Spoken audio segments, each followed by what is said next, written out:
Let's see if life-sustaining planets truly are likely. The galaxy is huge, about 100 billion stars. That's 100,000 millions. A star has to be in the right part of the galaxy to host life.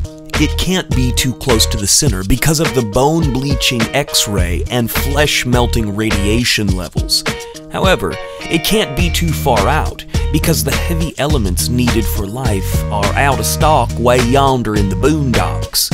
So, 99.7% of stars can't support life. We've narrowed that original 100 billion down to 300 million stars. You need a stable star with a reliable astrosphere and ultraviolet qualities that you can take home and introduce to your parents.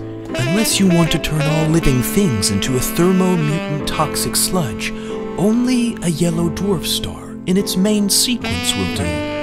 All other stars are deadbeats and planet beaters.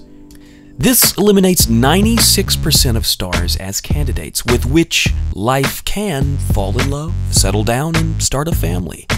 We now have 12 million stars. There must be planets around the star, and they must be the right distance away. Like in-laws, not too close on date night, but not too far away when the kids are driving you nuts. 80% of discovered planets won't support life because of their distance from their host star. This 80% subtracts the number to 2.4 million planets to look at as possible candidates for habitability. Tidal locking eliminates 28%, planet size another 83%, and axis tilt another 64%. If any of these are off by a little, they will kill all biological life in ways that even Jack the Ripper would disapprove of.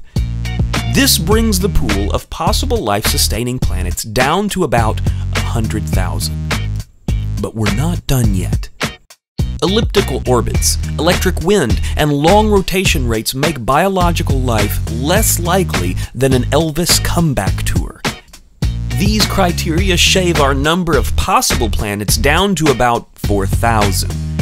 We must account for the right orbital length, livable atmospheric composition, plate tectonics, and the need for large outer planets. Having the wrong amounts of any of these would be more deadly than skinny dipping in a lava pool. After all these criteria, we are left with a very small number of available planets. What's the number? 0.7 planets.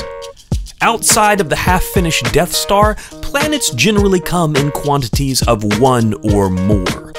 The 15 criteria that we've looked at so far have statistically eliminated the chance that life could randomly occur in a galaxy the size of the Milky Way. But wait, we've only considered 15 criteria. We still have hundreds to go.